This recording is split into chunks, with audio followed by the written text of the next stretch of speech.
नमस्कार बच्चों, स्वागत है आपका।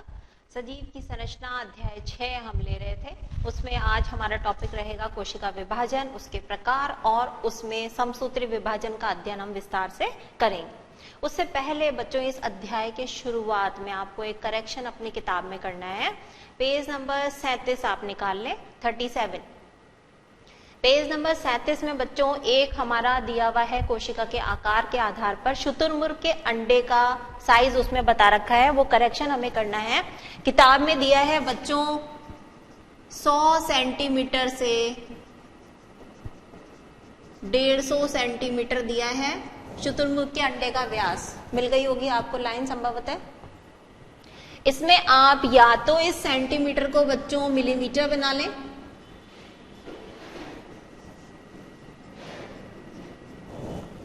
या फिर सेंटीमीटर में अगर हम रखना चाहेंगे तो मिलीमीटर में तो हो गया बच्चों 100 मिलीमीटर से 150 मिलीमीटर, और यदि हम सेंटीमीटर को रखना चाहें तो हमें ये राशि बदलनी पड़ेगी, तो ये हो जाएगा 10 सेंटीमीटर से 15 सेंटीमीटर। तो ये करेक्शन आप अपनी बुक में बना लें।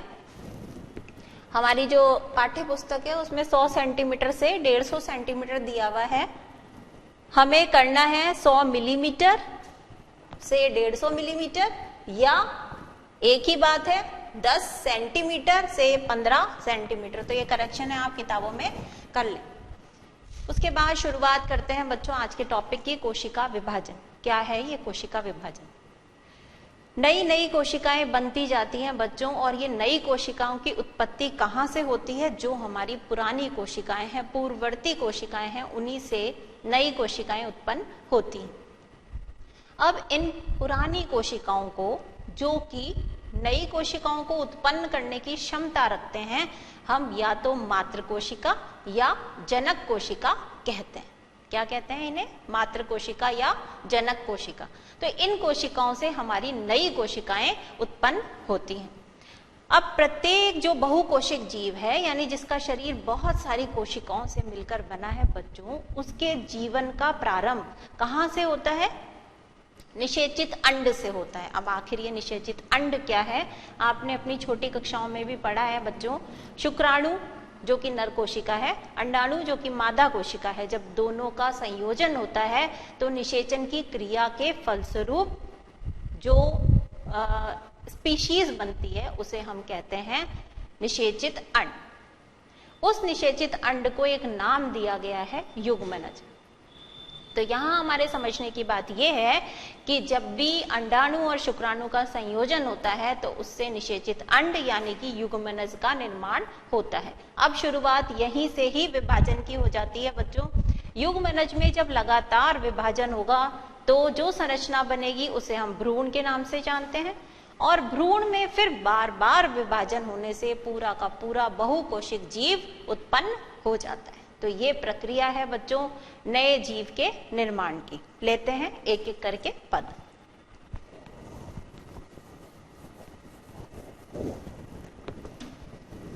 सबसे पहले हम बात कर रहे हैं नई कोशिकाएं पूर्ववर्ती कोशिका से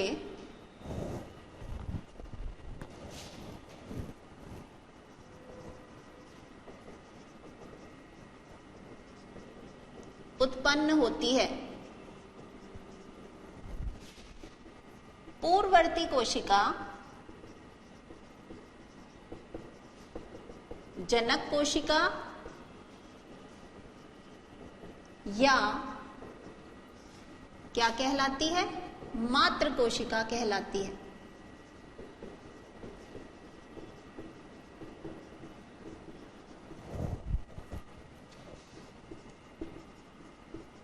बहुकोशिक जीव के जीवन का प्रारंभ युग्मनज।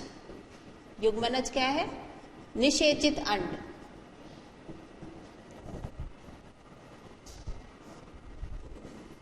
से होता है। युग्मनज में बच्चों जब बार बार विभाजन व विभेदन की क्रिया होती है, विभाजन और विभेदन द्वारा भ्रूण का निर्माण होता है। और इस भ्रूण में बार बार विभाजन से हमारा बहुकोशिक जीव तैयार होता है। इस प्रकार ये जो प्रक्रिया है बच्चों, युग्मनज में विभाजन और विभेदन, भ्रूण का निर्माण, भ्रूण में फिर विभाजन की क्रिया द्वारा लगातार विभाजनों के बाद बहुकोशिक जीव हमारा तैयार हो जाता है। अब इस कोशिका के विभाजन की प्रक्रिया में बच्चों 2 प्रक्रियाएं शामिल हैं। कौन सी?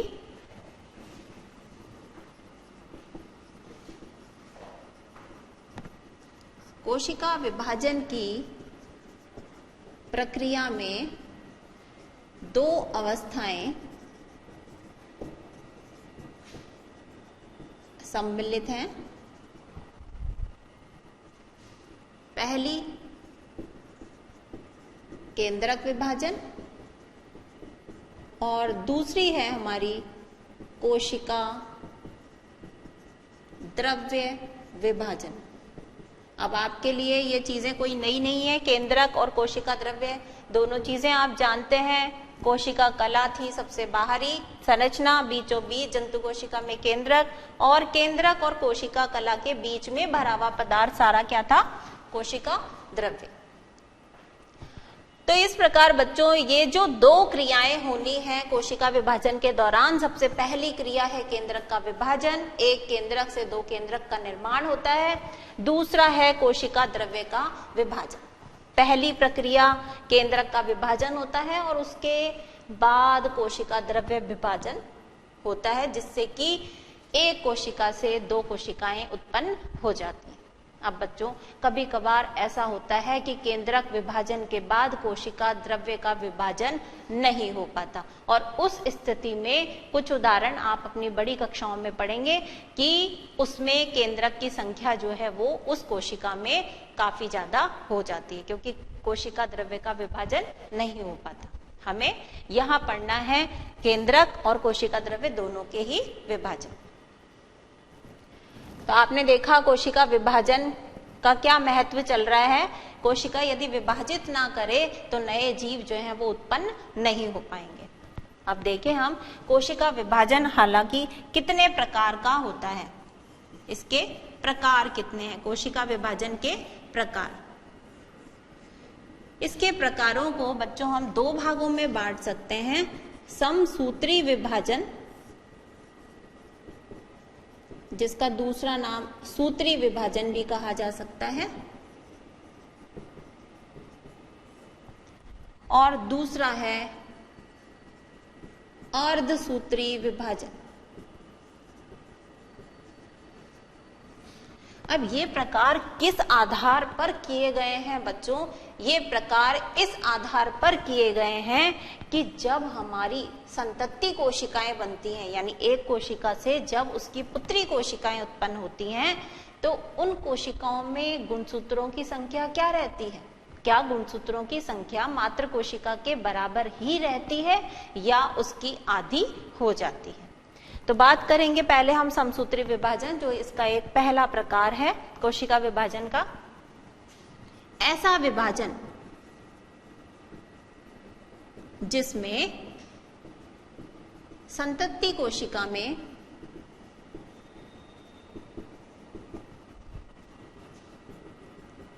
गुणसूत्रों की संख्या जनक कोशिका से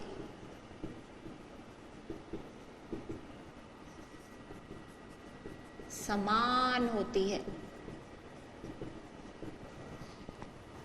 समसूत्री विभाजन या सूत्री विभाजन किसे कहेंगे बच्चों हम? ऐसा विभाजन जिसमें संतति कोशिका, सम यानी यहाँ समान, अर्ध यानी आधा, तो कंफ्यूजन की कोई स्थिति नहीं है बच्चों। अर्धसूत्री विभाजन को परिभाषित हम किस प्रकार करेंगे? ऐसा विभाजन जिसमें संतति कोशिका में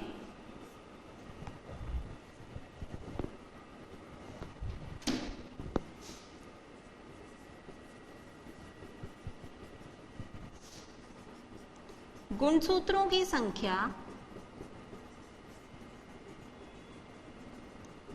जनक कोशिका से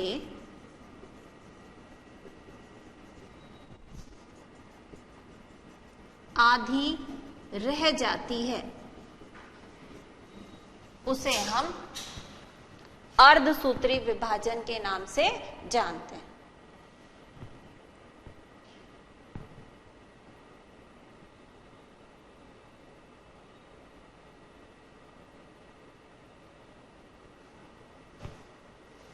नोट कर लें बच्चों फटाफट, आज हमें शुरू करना है समसूत्री विभाजन। बात हमने की है नई कोशिकाएं पूर्ववर्ती कोशिकाओं से सदैव उत्पन्न होती हैं। पूर्ववर्ती कोशिकाएं जनक कोशिका या मातृ कोशिका कहलाती हैं। बहुकोशिक जीव के जीवन का प्रारंभ युग्मनज से होता है और युग्मनज में बार बार विभाजन से किसका निर्माण होता है? भ्रूण का निर्माण होता है और भ्रूण के बार बार विभाजन से बच्चों बहुकोशिक जीव उत्पन्न होता है। कोशिका विभाजन की प्रक्रियाओं में हम मेनली मुख्य रूप से दो अवस्थाओं को शामिल करते हैं। पहले केंद्रक का विभाजन और उसके बाद कोशिका द्रव्य का विभाजन। कोशिका विभाजन के प्रकारों की जहां तक हम बात करते हैं, दो विभाजन हमें पढ़ने हैं हमारे अध्याय में, समसूत्री विभाजन और अर्धसूत्री विभाजन। समसूत्री विभाजन को सूत्री विभाजन के नाम से भी जाना जाता है। ऐसा विभाजन जिसमें कि संतति कोशिका में गुणसूत्रों की संख्या जनक कोशिका के समान होती है उसे हम समसूत्री विभाजन कहते हैं। जबकि ऐसा विभाजन जिसमें संतति कोशिका में गुणसूत्रों की संख्या जनक कोशिका से आधी रह जाती है उसे हम अर्धसूत्री विभाजन कहते हैं।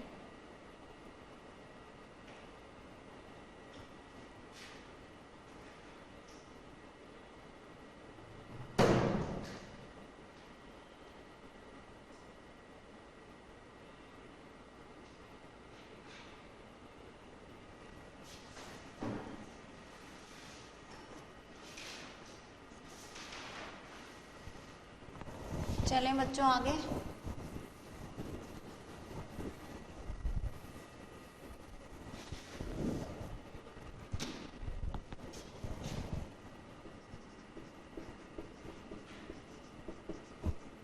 समसूत्री या सूत्री विभाजन किन कोशिकाओं में होता है बच्चों? ये तो जनन कोशिका को छोड़कर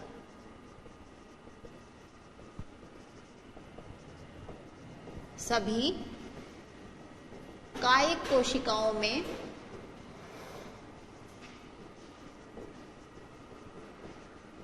होता है। पौधों की यदि बात करें तो पादपों में विभज्योतक कोशिका में पाया जाता है।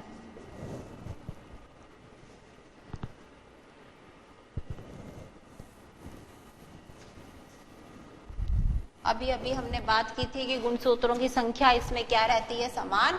तो बच्चों इस विभाजन के फलस्वरूप दो संतति कोशिकाएं उत्पन्न होती हैं।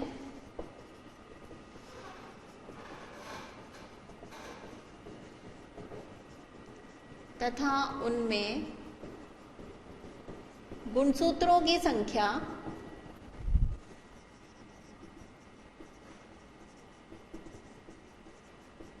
समान बनी रहती है, मातृ कोशिका के समान बनी रहती है। एक रेखा चित्र के द्वारा हम इसमें उपस्थित प्रावस्थाओं को समझ सकते हैं।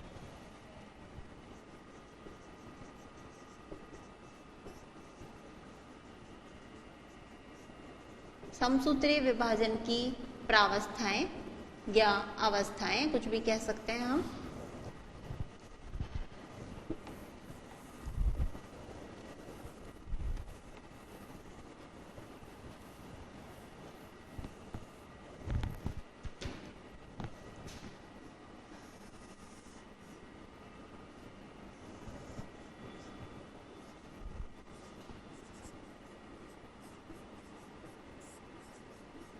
सबसे पहले बच्चों अंतरावस्था। अंतरावस्था। दूसरा है आपका केंद्रक विभाजन और तीसरा है कोशिका द्रव्य विभाजन, जो केंद्रक के विभाजन के बाद संपन्न होता है। समसूत्री विभाजन की विभिन्न प्रावस्थाओं को देख रहे हैं हम लोग। पहली प्रावस्था अंतरावस्था, दूसरा हम केंद्रक विभाजन की बात कर रहे हैं और तीसरा है कोशिका द्रव्य विभाजन। बच्चों ये जो अंतरावस्था है ये आराम की अवस्था है। कौन सी अवस्था है? आराम की। एक बार कोशिका विभाजित हो जाती है और उसके बाद जब उसे दूसरी बार विभाजन करना होता है तो उससे पहले की जो अवस्था है वो अवधि है। दो क्रमिक कोशिका विभाजन के मध्य की अवस्था अंतरावस्था कहलाती है।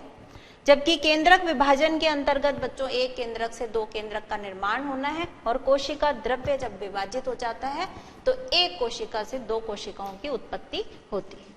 अपनी बात को जारी करते हैं लेकिन पहले ब्रेक लेते हैं।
बच्चों एक बार फिर से बात हम कर रहे थे अंतरावस्था की। अंतरावस्था क्या है? दो क्रमिक विभाजन के मध्य की वह अवधि जिसमें कोशिका स्वयं को विभाजन हेतु तैयार करती है, उस अवधि को अंतरावस्था कहा जाता है। फिर से सुने, दो क्रमिक विभाजन के मध्य की वह अवधि जिसमें कोशिका स्वयं को विभाजन हेतु तैयार करती है। ये बात तो हो गई बच्चों अंतरावस्था की। अब केंद्रक विभाजन, केंद्रक विभाजन की प्रावस्थाओं को हम फिर से 4 भागों में बांट के अध्ययन करेंगे।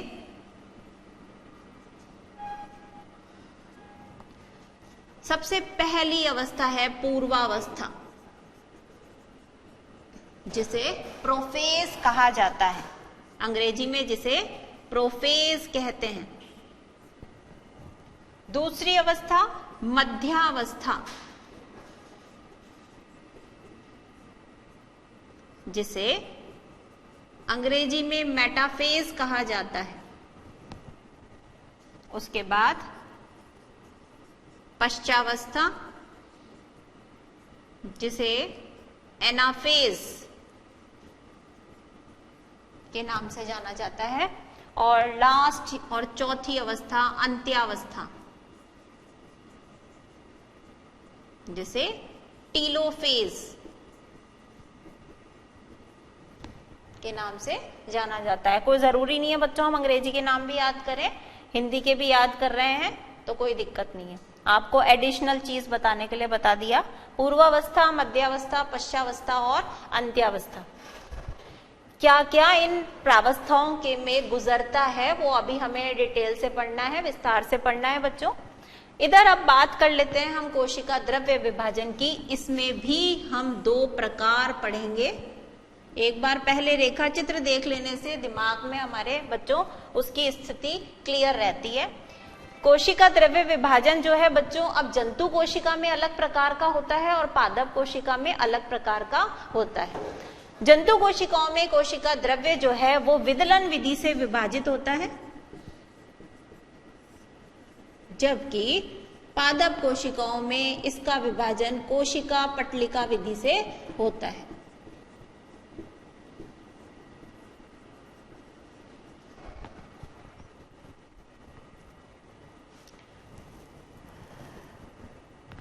फिर से सुन लें आप एक बार समसूत्री विभाजन। जनक कोशिका को छोड़कर सभी कायिक कोशिकाओं में होता है। पादपों में ये विभजोतक कोशिकाओं में देखने के लिए मिलता है। दो संतति कोशिकाएं इस विभाजन के फलस्वरूप उत्पन्न होती हैं और उनमें गुणसूत्रों की संख्या समान बनी रहती है बच्चों। चूंकि गुणसूत्रों की संख्या समान बनी रहती है इसीलिए हम इसे सम विभाजन भी कहते हैं, इसीलिए इसे सम विभाजन, समान विभाजन होता है, सम विभाजन भी कहते हैं। समसूत्री विभाजन की प्रावस्थाओं को यदि हम जाने तो सबसे पहली है हमारी अंतरावस्था, केंद्रक विभाजन और कोशिका द्रव्य का विभाजन। अंतरावस्था क्या है? दो क्रमिक कोशिका विभाजन के मध्य की वह अवधि है ये जिसमें कोशिका स्वयं को विभाजन हेतु तैयार करती है। बच्चों, कोशिका को जो जो आवश्यक पदार्थ हैं, कोशिका विभाजन के समय जो पदार्थों की आवश्यकता होगी उन सब का संश्लेषण और उन सबको इकट्ठा करने का काम इस अवधि में किया जाता है। दूसरा है केंद्रक का विभाजन। केंद्रक के विभाजन में चार अवस्थाएं हमें पढ़नी है, पूर्वावस्था, मध्यावस्था, पश्चावस्था और अंत्यावस्था। इसी प्रकार कोशिका द्रव्य विभाजन में हम पढ़ेंगे विदलन विधि और कोशिका पटलिका विधि। जंतु कोशिकाएं विदलन विधि द्वारा विभाजित होंगी, जबकि पादप कोशिकाएं कोशिका पटलिका विधि की सहायता से कोशिका द्रव्य का विभाजन करती हैं।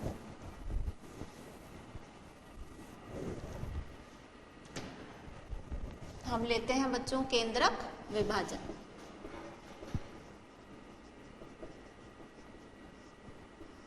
सबसे पहले हम लेंगे पूर्वावस्था।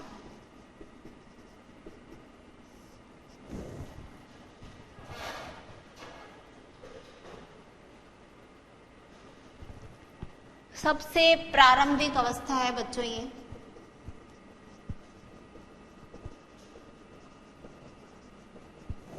किस प्रकार हमारी कोशिका जो है इसमें हमें दिखाई देती है।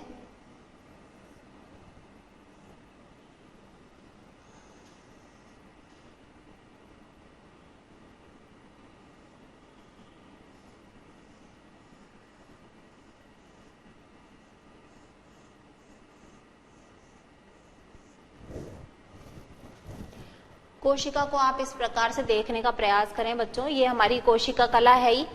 उसके बाद आप देखिए कि हमने देखा था इसमें मुख्य बात करेंगे बच्चों, इसमें जो केंद्रक था हमें अब उसकी केंद्रक झिल्ली नजर नहीं आ रही है। केंद्रक झिल्ली गायब हो चुकी है, विलुप्त हो चुकी है। साथ ही साथ केंद्रिक, जो केंद्रक के अंदर एक संरचना होती है गोलाकार, वो केंद्रिक भी गायब हो चुका है। दूसरी बात, जो हमें गुच्छे के रूप में क्रोमेटिन जाल दिखाई देता था अब वो जाल भी गायब हो चुका है और उसका स्थान ले लिया है इन गुणसूत्रों ने। ये जो संरचनाएं हमने बनाई हैं वो हैं गुणसूत्र।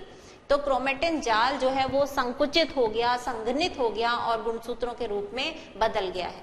ये गुणसूत्र जो है बच्चों, ये दो अर्ध गुणसूत्रों से मिलकर के बने होते हैं और ये दोनों अर्ध गुणसूत्र बीच में एक संरचना से जुड़े होते हैं जिसे हम सेंट्रोमियर या गुणसूत्र बिंदु हिंदी में कहते हैं।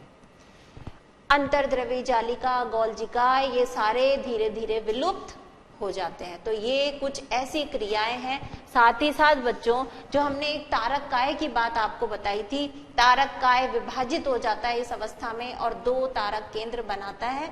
ये तारक केंद्र ध्रुवों का निर्धारण करते हैं। तो इस प्रकार की कुछ बातें हमें इस अवस्था में देखने के लिए मिलती हैं, आप नोट कर लें। सबसे पहले ये प्रारंभिक अवस्था है, केंद्रक झिल्ली, केंद्रिक, गोल्जिकाय तथा अंतर्द्रवी जालिका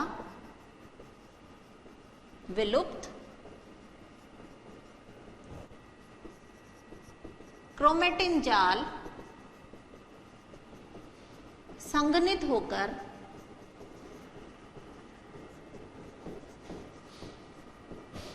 गुणसूत्र बनाता है। ये गुणसूत्र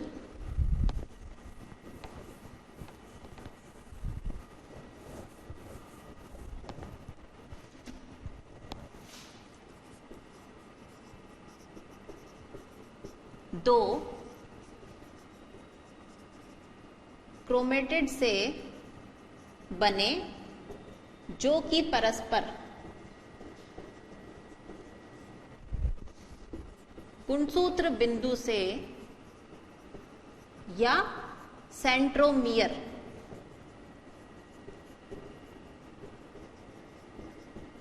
से जुड़े होते हैं। इसी प्रकार तारक काय द्वारा दो तारक केंद्र बनाना जो कि ध्रुव निर्धारण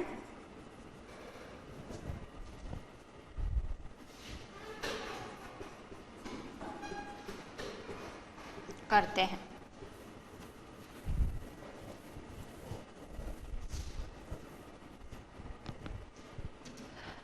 ध्यान दें बच्चों, हमें कोशिका की संरचना कुछ इस प्रकार दिखती है कि ये प्रारंभिक अवस्था है, प्रोफेज या पूर्वावस्था। केंद्रक झिल्ली, केंद्रिक, गाल्जिकाएं और अंतर्द्रवी जालिका विलुप्त हो जाते हैं। क्रोमेटिन जाल सिकुड़ करके, संघनित होकर के गुणसूत्र बना लेता है और ये गुणसूत्र जो है वो दो क्रोमेटिड या दो अर्ध गुणसूत्र से मिलकर बने होते हैं जो आपस में गुणसूत्र बिंदु के द्वारा जुड़े होते हैं। जो बीच में गोलाकार संरचना है बच्चों, ये गुणसूत्र बिंदु या आपका सेंट्रोमियर कही जाती है। और जो इसकी आपको ये दिख रही है भुजाएं, ये क्या कहलाती हैं? इसकी क्रोमेटिड कहलाती हैं। तारक काय विभाजित हो जाता है, दो तारक केंद्रक बनाता है और ये तारक केंद्रक जो है वो ध्रुवों का निर्धारण करते हैं। एक ऊपर की तरफ चला जाता है और दूसरा नीचे की तरफ आ जाता है, जो हमें अगली अवस्था में देखने के लिए मिलेगा। ये लिख लें।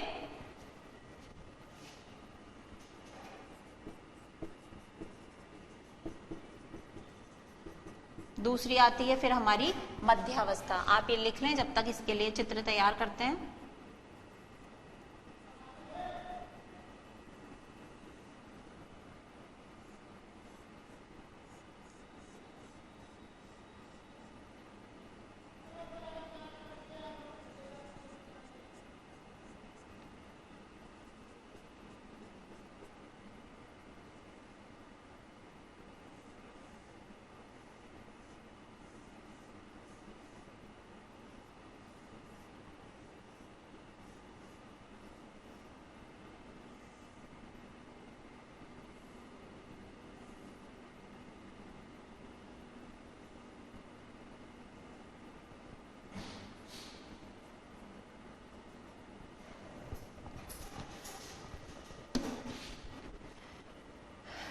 मध्यावस्था में ध्यान दीजिए बच्चों, कुछ इस प्रकार की व्यवस्था हमें देखने के लिए मिलती है कि कोशिका के अंदर ये जो अभी हम बात कर रहे थे तारक केंद्रक की, दो तारक केंद्रक, एक ऊपर की तरफ गति कर जाता है और दूसरा नीचे की तरफ गति कर जाता है। तारक केंद्र से कुछ किरणें सी निकलती हुई हमें दिखाई दे रही हैं, जो तारक किरणें कही जाती हैं बच्चों। इसी प्रकार दो तारक केंद्र के बीच में हमें कुछ रेखाएं दिखाई दे रही हैं, कुछ तंतु दिखाई दे रहे हैं, कुछ रेशे दिखाई दे रहे हैं। इन्हें हम तर्कु रेशु या तर्कु तंतु या ये जो है इनको जोड़ने वाली, दोनों ध्रुवों को जोड़ने का काम ये करती। अब गुणसूत्रों की स्थिति पर ध्यान दीजिए आप। गुणसूत्र जो परिधि पर थे बच्चों, वो खिसक करके, चूंकि इसका नाम है मध्यावस्था यानी मध्य में, मध्य प्लेट पर आकर ये हमारे गुणसूत्र जो है वो व्यवस्थित हो जाते हैं। व्यवस्थित किस प्रकार होते हैं बच्चों कि इनके जो भुजाएं हैं, या आपको भुजाएं जो दिख रही हैं वो भुजाएं, दो भुजाएं ऊपर वाले ध्रुव की तरफ और दो भुजाएं नीचे वाले ध्रुव की तरफ दिखाई देती हैं, लेकिन जो इनका सेंट्रोमियर है बच्चों वो मध्य प्लेट की तरफ व्यवस्थित रहता है। तो इस प्रकार की व्यवस्थाएं हमें देखने के लिए मिलती है मध्यावस्था में, नोट कर सकते हैं हम।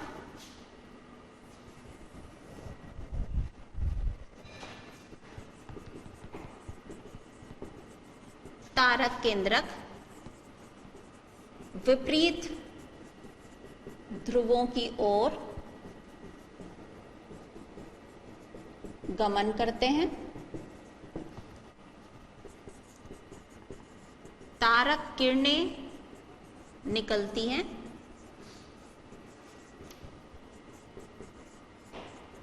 तर्कु तंतु का निर्माण होता है। ये क्या है बच्चों? तारक किरणें। और ये क्या है? धागेनुमा संरचना, तर्कु तंतु। गुणसूत्र मध्य प्लेट पर विन्यासित कुछ इस प्रकार कि सेंट्रोमियर मध्य में व भुजाएं ध्रुवों की ओर रहती हैं।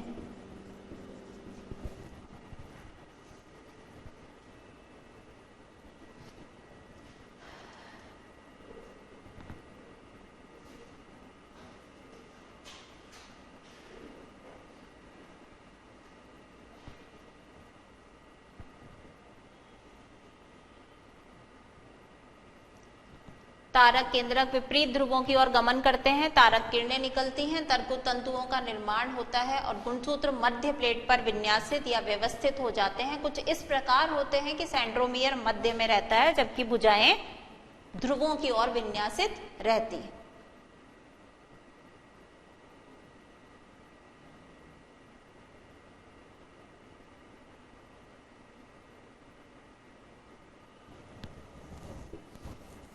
आगे बात करते हैं हम तीसरी अवस्था की, इसकी पश्चावस्था।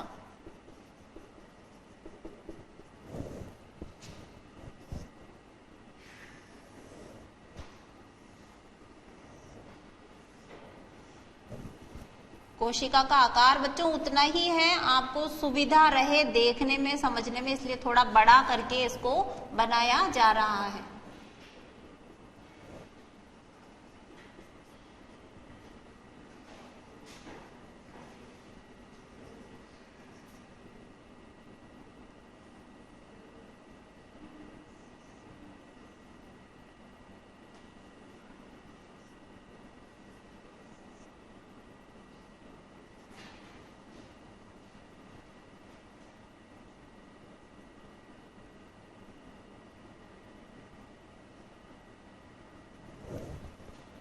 ये लिख लिया होगा बच्चों आपने पूर्वावस्था का।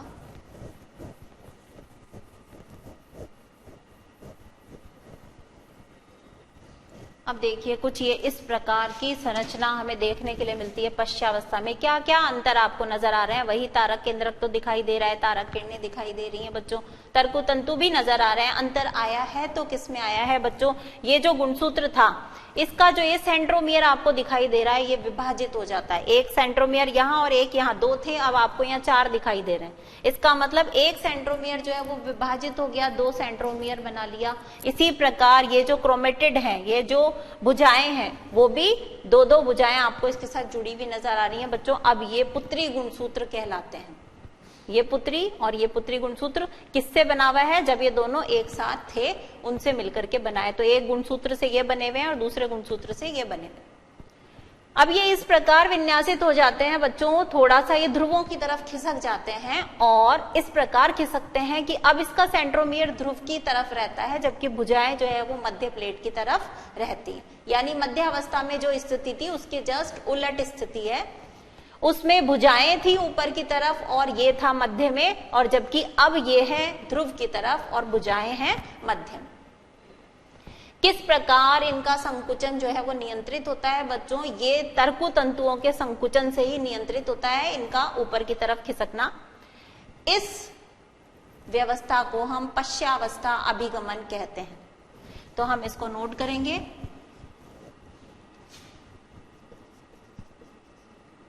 गुणसूत्र बिंदु विभाजित, 2 पुत्री गुणसूत्र का निर्माण,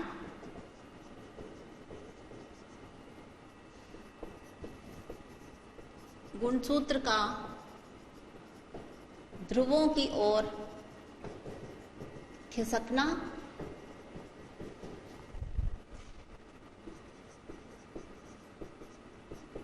गुणसूत्रों की गति तर्कु तंतुओं के संकुचन से निर्धारित, जिसे एक नाम दिया गया है पश्चावस्था अभिगमन।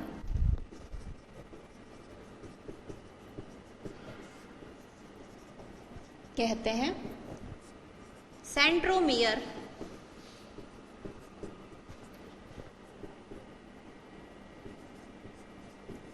ध्रुवों की ओर, जबकि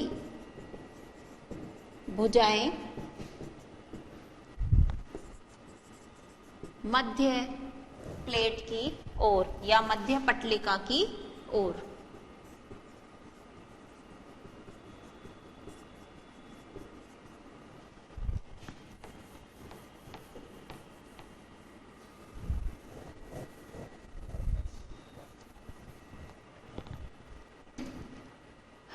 वापस से सुने बच्चों, गुणसूत्र बिंदु विभाजित, 2 पुत्री गुणसूत्र का निर्माण हो जाता है। गुणसूत्र का ध्रुवों की ओर खिसकना और जो कि तर्कु तंतुओं के संकुचन से निर्धारित हो पाता है, इसे हम पश्चावस्था अभिगमन कहते हैं। सेंट्रोमियर ध्रुवों की ओर रहते हैं, जबकि भुजाएं जो है वो मध्य पटलिका की ओर रहती हैं। समय हो रहा है बच्चों, इसलिए हम लास्ट अवस्था को थोड़ा जल्दी जल्दी लेंगे, अंत्यावस्था।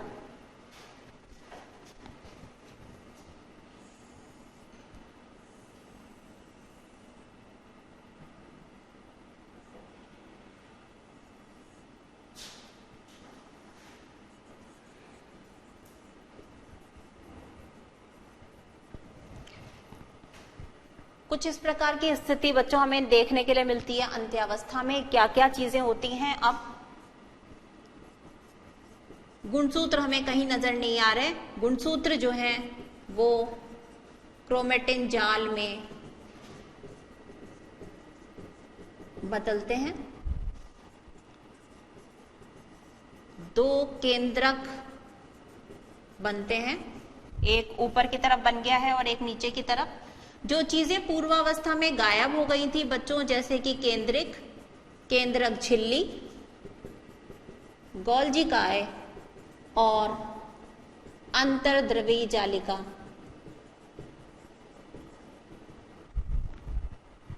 ये जो है इनका पुनर्निर्माण वापस से इनका पुनर्निर्माण। गुणसूत्र क्रोमेटिन जाल में बदल जाता है।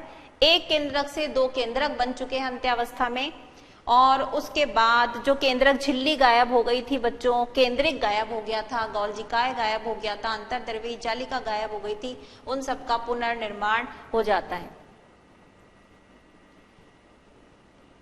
इस प्रकार केंद्रक विभाजन के अंतर्गत हमें करना ही क्या था, एक केंद्रक से दो केंद्रक प्राप्ति दिखाना था। दो केंद्रक हमें प्राप्त हो चुके हैं। लास्ट बात आती है बच्चों, जब केंद्रक दो बन चुके तो एक कोशिका में तो एक ही केंद्रक काम करता है।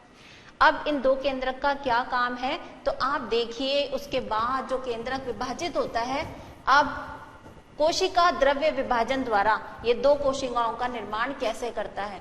जब हम जंतु कोशिका की बात करते हैं बच्चों, तो विदलन विधि, ये जो हमारी एक कोशिका है, ये हमारे दो केंद्रक। अब इसमें क्या है, इसमें केंद्रक जो कोशिका झिल्ली है उसमें एक खांच सी बनने लगती है बच्चों, इस प्रकार ये दो केंद्रक, ये क्या है, खांच। और ये धीरे धीरे खांच जो है वो अंदर की तरफ बढ़ती जाती है कुछ इस प्रकार, और लास्ट में जाके बच्चों ये यहां इससे मिल जाती है और हमारी दो कोशिकाएं इससे तैयार हो जाती है। ये बात होती है जंतु कोशिका में। वहीं पादप कोशिका क्या काम करती है, कोशिका पटलिका विधि द्वारा कोशिका द्रव्य का विभाजन करती है। जैसे ये आपकी एक पादप कोशिका है और ये यहां इसके दो केंद्रक, बीच में बच्चों इस कोशिका के एक पटलिका सी बनने लगती है, या मध्य पटलिका, कोशिका पटलिका बनने लगती है। धीरे धीरे ये पटलिका जो है वो वृद्धि करती है किनारे की तरफ, और ये वृद्धि करके यहां इससे मिल जाती है।